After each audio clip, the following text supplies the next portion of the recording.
हाय। तो आज हम देखेंगे कि किस तरीके से ये जो सीन है बेसिकली हमने किस तरीके से इसको डेवलप करा है। सो बेसिकली ये एक ट्यूटोरियल नहीं है, ये एक एक्सप्लेनर वीडियो है। इसके अंदर ये जो प्रोजेक्ट है हमने किस तरीके से क्या वर्कफ्लो रखा है, किस तरीके से लाइटिंग करी है, क्या सेटिंग्स रखी है, क्या प्रोसेस था, उन सब चीज़ों को हम यहाँ पे डिस्कस करेंगे। तो चलिए शुरू करते हैं। सो बेसिकली ये है हमारा सीन। सो बेसिकली ये एक फार्म हाउस प्रोजेक्ट है और हमने आसपास की सराउंडिंग कुछ इस तरीके से डेवलप करी है कि कैमरे में, क्योंकि इसमें मल्टीपल कैमराज थे तो इसलिए हमने इसमें काफ़ी आसपास के सराउंडिंग्स डेवलप कर रखी है। ये जो प्रोजेक्ट था ये काफ़ी बड़ा था, इसमें approx 25 high end farm houses थे, मगर क्योंकि अभी इस कैमरे में इतना कुछ दिख नहीं रहा तो हमने ये फाइल को थोड़ा सा साइज़ की वजह से सिर्फ कैमराज के हिसाब से हमने यहाँ पे चीज़ें डाल रखी है बेसिकली इसमें। तो इसमें जैसे कि हम देखेंगे तो यहाँ पे हमारे जो मेन कैमराज है वो बेसिकली इन एरियाज़ पे है। तो यहाँ पे हमने थोड़े ज़्यादा प्लांटेशन कर रखा है, जो फॉरेस्ट हमने यूज़ करा है इसके अंदर। तो जो बड़े पेड़ हैं, जो हाई डेंसिटी ट्रीज़ हैं, वो हमने बेसिकली यहाँ पे यूज़ करें। और अगर हम जैसे इसके मेन कैमरा पे जाएँ तो अभी जो मैंने आपको एंगल दिखाया था बेसिकली वो ये एंगल था। तो ये कुछ आउटपुट है उसका। तो मॉडलिंग में इसमें ऐसा कुछ डिस्कस करने का ऐसा कुछ है नहीं, बहुत ही बेसिक सिंपल सी मॉडलिंग है, कुछ बहुत ज़्यादा इसमें है नहीं।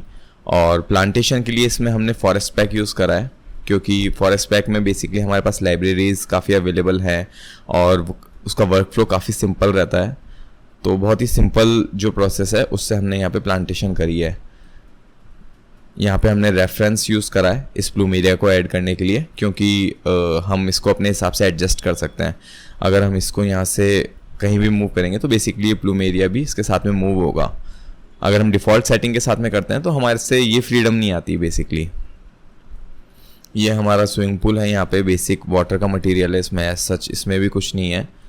मगर जैसे इसका आउटपुट देखेंगे तो काफ़ी रियलिस्टिक और जो एक कॉन्ट्रास्ट आता है इमेज में, काफ़ी इम्पैक्टफुल इमेज जो जिसको कहते हैं, तो उस तरह का आउटपुट है। तो अगर हम इसकी रेंडर सेटिंग्स में जाएं तो वैसे कोरोना में ऐसा रेंडर सेटिंग्स छेड़ने का कुछ ज़्यादा सेंस होता नहीं है, अनलेस आप समझते हो कि आप उन सेटिंग्स से क्या आउटपुट अचीव कर सकते हो। उस केस में ही हमें यहाँ पे सेटिंग्स को छेड़ना चाहिए। तो बहुत ही बेसिक सेटिंग है अभी यहाँ पे। नॉइज़ वैल्यू हमने 3 रख रखी है फाइनल आउटपुट के लिए। डीनॉइजिंग ऑन है। यहाँ पे बाकी सारी सेटिंग्स डिफ़ॉल्ट है। एक हमने यहाँ पे ग्लोबल वॉल्यूम मटेरियल ऐड कर रखा है, तो वो मैं आगे आपको एक्सप्लेन करता हूँ। हाँ, आगे सेटिंग्स देखेंगे तो सारी सेटिंग्स हमारी डिफ़ॉल्ट है। यहाँ पे डिफ़ॉल्ट USD कैशे आता है, उसको हमने पाथ ट्रेसिंग कर रखा है, क्योंकि बेसिकली ये डे सीन है। तो कोरोना के अकॉर्डिंग कोरोना ये बोलता है कि अगर आप डे सीन पे वर्क कर रहे हो, बेसिकली जहाँ पे सिंगल सोर्स ऑफ लाइट है, तो वहाँ पे हमें जो सेकेंडरी सॉल्वर है वो पाथ ट्रेसिंग यूज़ करना चाहिए। और अगर हम नाइट रेंडरिंग कर रहे हैं या जहाँ पे मल्टीपल लाइट्स हैं तो वहाँ पे हमें USD या इसमें जो 4K कैशे आता है तो वो यूज़ कर सकते हैं। बाकी सेटिंग्स हमारी डिफ़ॉल्ट है। यहाँ पे हमने कुछ पासेस ऐड कर रखे हैं, तो वो भी मैं आपको एक्सप्लेन करता हूँ। इसमें लाइटिंग के लिए हमने HDRI यूज़ करी है, तो वो HDRI अगर मैं आपको दिखाऊं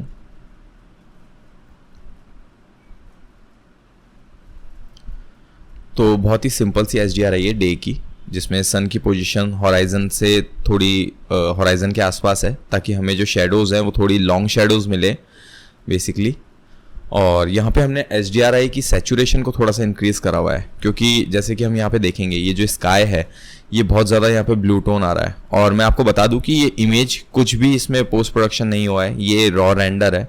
यहाँ पे किसी भी तरह की कोई एडिटिंग हमने ऐड नहीं करी है।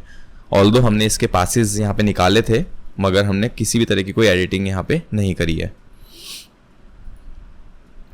तो हमने इस HDRI को थोड़ा सा एडिट करा है, इसके सैचुरेशन को इंक्रीज़ करा है, ताकि जो स्काई है ये हमें थोड़ा सा ज़्यादा ब्लू मिले। और इसके अलावा हमने जो इसका जो RGB वैल्यू है ये हमने हमारे एक्सपोजर के अकॉर्डिंग इसको डिक्रीज़ करा है। ये सीन टू सीन डिपेंड करता है हमें कितना क्या एक्सपोजर रखना है। और जो यहाँ पे इसका गामा आउटपुट है ये हमने 0.6 कर रखा है। और इसमें अगर आप जैसे कभी भी कहीं पे कोई ट्यूटोरियल देखेंगे या कोई भी वीडियो देखेंगे, कोई भी सोर्स देखेंगे, तो लोग जनरली ये बोलते हैं कि इसको 0.7 के नीचे नहीं ले जाना चाहिए। और वरना आउटपुट सही नहीं आता। तो वो सही है बात कई हद तक, मगर अगर हमारा आउटपुट हमें डिमांड करता है कि उस वैल्यू को हमें और डिक्रीज करना है, तो हमें उसको करना चाहिए। बेसिकली किसी भी रूल के साथ में बंद के कभी भी कोई आउटपुट आ नहीं सकता।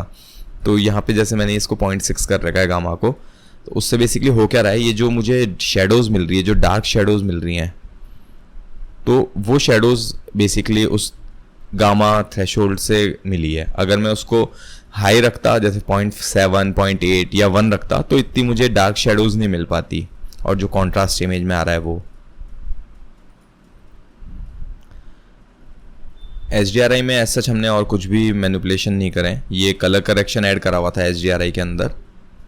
तो सिर्फ ये एक लाइट का एक ही सोर्स है HDRI। इसके अलावा जो कैमरा है उसके अंदर भी हमने ऐसा कोई सेटिंग्स करनी रखी है। जैसे कि अगर हम कैमरा को सिलेक्ट करेंगे तो यहाँ पे जो फोकल लेंथ है वो हमने 25 कर रखी है। ये सीन टू सीन डिपेंड करता है, क्योंकि मुझे ज़्यादा एरिया कवर करना था तो इसलिए मैंने इसको कम कर रखा है।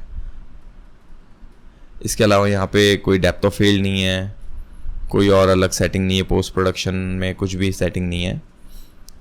तो जनरली क्या है, मैं किसी भी सीन को बहुत ही सिंपल अप्रोच से रेडी करता हूँ, बहुत ज़्यादा उसको कॉम्प्लेक्स नहीं करता कि हमें ये सेटिंग्स भी छेड़नी है, वो भी छेड़नी है। कुल मिला के हमें हमारे आउटपुट से मतलब होना चाहिए। हमें अगर कोई सेटिंग का कुछ रिजल्ट नहीं मिल रहा है तो बेसिकली हमें उसे क्यों छेड़ना है। हम सीन को जितना सिंपल रखेंगे उतना ही बेटर है वो चीज़। तो यहाँ पे जैसे हम देखेंगे कि नोटिसेबल नहीं है, मगर मैं जैसे कि आपको दिखाऊं, यहाँ पे मेरा प्रीवियस रेंडर, ये एक रेंडर इसका हुआ है। तो इसमें अगर मैं आपको पासेस दिखाऊं तो ये हमने यहाँ पे एसेंशियल वॉल्यूमेट्रिक्स डाल रखा है। तो ऑल्दो आपको सीन के अंदर इतना नोटिस नहीं हो रहा होगा, मगर यहाँ पे ये ब्लू फॉग हल्का हल्का सा है जो कि आपको यहाँ पे नोटिस हो रहा होगा। तो ये क्या, ये छोटी छोटी जो डिटेल्स होती हैं, इनसे हमारा सीन और रियलिस्टिक और ज़्यादा सुंदर निकल के आता है। तो ये इसकी वैल्यू को हम इंक्रीज कर सकते हैं, मगर बेसिकली जो जिस तरह का मैं आउटपुट चाहता था, जो मेरे पास रेफरेंसेस थे, जो जिस तरह का मैं एम्बियंस चाहता था, उसके हिसाब से मुझे इतना ही फॉग इसके अंदर रखना था। तो बेसिकली क्या है, एक प्रोसेस होता है। हम लोग सबसे पहले एक रेफरेंस इकट्ठा करते हैं कि किस तरीके का हमको आउटपुट चाहिए। तो इसका एक डिटेल ट्यूटोरियल भी मेरे पास रेडी है, अगर आप चाहें तो वो नीचे डिस्क्रिप्शन बॉक्स में दिए हुए लिंक से आप परचेस कर सकते हैं। तो उसके अंदर पूरा शुरू से लेकर एंड तक का जो भी प्रोसेस है, including HDRI selection, reference selection, colour gradings, A to Z, वो मतलब बहुत ज़्यादा डिटेल में एडवांस ट्यूटोरियल है। तो इस वजह से उसको एक्चुअली उसकी मैं वीडियो बनाता तो वो बहुत ज़्यादा मतलब एडवांस हो जाती है समझने के लिए। तो इसलिए वो मैंने एक तरीके से थोड़ा प्रीमियम साइड रखा है कि आप बहुत ही नॉमिनल प्राइस में, अगर आपको वो एडवांस ट्यूटोरियल देखना है तो आप उसको परचेस कर सकते हो, क्योंकि अननेसेसरी वो हर किसी के मतलब का है नहीं बेसिकली ट्यूटोरियल। और यहाँ पे मैं एक्सप्लेन जैसे कि कर ही रहा हूँ कि बहुत ही सिंपल जो प्रोसेस है, प्रोसेस को मैं एक्सप्लेन कर रहा हूँ, मगर अगर आप सेम स्टेप बाय स्टेप उसका प्रोसेस देखना चाहते हैं तो आप उस वीडियो ट्यूटोरियल को परचेज कर सकते हैं बहुत ही नॉमिनल प्राइस में। और इस सीन में बेसिकली फॉग, मैंने जैसे कि आपको बताया, फॉग की सेटिंग्स आपको बताऊँ तो ये है हमारे वॉल्यूमेट्रिक्स की सेटिंग्स। यहाँ पे जो मैंने इसका डिस्टेंस है वो 7000 रखा है, क्योंकि मुझे सीन में एकदम हल्का सा फॉग चाहिए था। अगर मैं उसकी वैल्यू को कम रखता तो वो फॉग बहुत ज़्यादा डेंसिटी आती है उसकी बेसिकली। और यहाँ पे मैंने थोड़ा सा उसका कलर ब्लू टोन दिया है क्योंकि मेरे रेफरेंस की वो डिमांड थी। और डायरेक्शनलिटी मैंने यहाँ पे इसकी 0.1 दी है, ताकि फॉग एक थोड़ा सा वाइड रेंज में आए, ना कि एक स्पॉट से आए, जो कि गॉड रेज इफेक्ट बनाने के लिए होता है, जो कि मैंने एक पहले ट्यूटोरियल में बनाया है। अगर आप गॉड रेज इफेक्ट बनाना देखना चाहते हैं तो आप वो ट्यूटोरियल को देख सकते हैं। इसके अलावा ऐसा यहाँ पे कोई सेटिंग्स और है नहीं। और अब जैसे कि हम इसके अगर पोस्ट प्रोडक्शन में देखें, इसके ये पासेस हैं। ये अगर हमें कुछ भी फोटोशॉप में बाद में किसी भी तरह के मैनिपुलेशन करने हो तो बेसिकली ये उसके लिए है। रिफ्लेक्शन, रिफ्रैक्शन, ट्रांसलेंसी, ZDAP मैंने डाल नहीं रखी। मटेरियल आईडी बहुत इंपॉर्टेंट होती है, क्योंकि रेंडर के बाद में अगर हमें किसी भी मटेरियल को या किसी भी ऑब्जेक्ट को थोड़ा सा कॉन्ट्रास्ट या कलर ग्रेडिंग या किसी भी तरह का मैनिपुलेशन करना होता है तो वो हम रेंडरिंग के बाद में कर सकते हैं। तो ये रेंडर मास्क आईडी ये तो बहुत ही ज़रूरी है किसी भी 3D व्यू के लिए। यहाँ पे अगर हम इसकी ये सेटिंग्स को देखें, टोन मैपिंग बहुत ही बेसिक सी सेटिंग्स हैं। यहाँ पे मैंने इसमें एक LUT ऐड करी हुई है जो कि कोरोना की डिफ़ॉल्ट LUT है। जैसे कि आप देख सकते हैं इससे क्या डिफरेंस आ रहा है। कॉन्ट्रास्ट,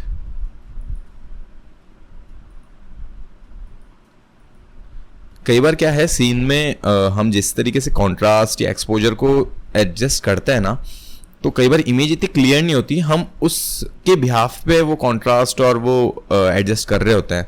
जबकि होता क्या है, जैसे जैसे इमेज क्लियर होती रहती है वो और ज़्यादा कैलकुलेशन करता है और गैदर करता है इन्फॉर्मेशन, तो सीन को कहीं ना कहीं थोड़ा सा अलग डिफरेंस आ जाता है। जैसे अभी हम ये इमेज देखेंगे और ये इमेज देखेंगे तो इसमें थोड़ा बहुत तो डिफरेंस आ ही जाता है, क्योंकि ये एक फाइनल आउटपुट है, फाइनल रेंडर है, तो इसके अंदर नॉइज़ वैल्यू ना के बराबर है और ये बहुत ही इनिशियल स्टेज का। जैसे इसकी नॉइज़ वैल्यू हम देखेंगे तो ये 15 है अभी। तो हमें हमेशा जो ये कलर ग्रेडिंग है ये लगभग 5 के आसपास नॉइज़ वैल्यू आ जाए उस पर एडजस्ट करनी चाहिए। हाईलाइट कंप्रेशन यहाँ पे 25 है, अगर ये ऑफ होता तो ये कुछ इस तरीके से इसका थोड़ा सा जलता हुआ लुक आता, तो इसलिए यहाँ पे 25 है। सैचुरेशन हमने हल्की सी कम कर रखी है। White balance 8000। अगेन ये सारी चीज़ें हमें किस तरह का आउटपुट निकालना है, क्या हमारे रेफरेंस की डिमांड है, क्या हमारे आउटपुट की डिमांड है, उस पर डिपेंड करता है।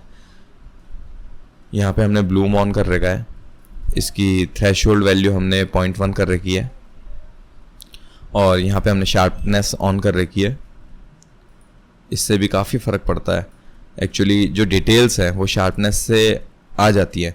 जनरली मैं इसको पोस्ट प्रोडक्शन में करता हूँ फोटोशॉप में, मगर क्योंकि मुझे इस पर्टिकुलर सीन के अंदर फोटोशॉप में इतनी एडिटिंग नहीं करनी थी, इसलिए मैंने यहाँ पे इस शार्पनेस को यूज़ करा। बाकी मैं आपको ये सजेस्ट करूँगा कि इसको पोस्ट प्रोडक्शन में ही करें तो ज़्यादा बेटर है। डीनॉइजिंग, तो बेसिकली ये इसकी सेटिंग्स थी। तो बहुत ही सिंपल सेटिंग्स है जैसे कि आप देख सकते हो, मगर अगेन चीज़ें दिखने में बहुत ज़्यादा सिंपल लगती है, मगर जब हम करने उसको बैठते हैं तो उसमें काफ़ी टाइम लगता है, काफ़ी रिसर्च लगती है, काफ़ी टेस्ट एंड ट्रायल्स लगते हैं। तो ये जो मैंने आपको एक सीन बताया है ये एक फाइनल आउटपुट है, और फाइनल आउटपुट में चीज़ें एक्सप्लेन करना कंपैरेटिवली ईजी हो जाता है, क्योंकि जो मेरा रिसर्च वर्क है, जो इसके अंदर प्रोसेस था बेसिकली, वो मैं आपको यहाँ पे एक्सप्लेन नहीं कर पाया। तो वो सारा रिसर्च वर्क अगर आप देखना चाहते हो तो आप नीचे डिस्क्रिप्शन में दिए हुए लिंक से उसे देख सकते हो। तो होप यार ये आपको वीडियो पसंद आई होगी। अगर आपको ये वीडियो पसंद आई तो प्लीज़ लाइक कर देना और मेरे चैनल को सब्सक्राइब कर दो, तो उससे क्या है थोड़ा सपोर्ट मिलता है, तो मोटिवेशन मिलता है और वीडियोस बनाने का। और आगे नेक्स्ट आप कौन सी वीडियो किस टॉपिक पे देखना चाहते हो तो प्लीज़ वो भी मुझे कमेंट करके बताइए। Okay, thank you, bye bye.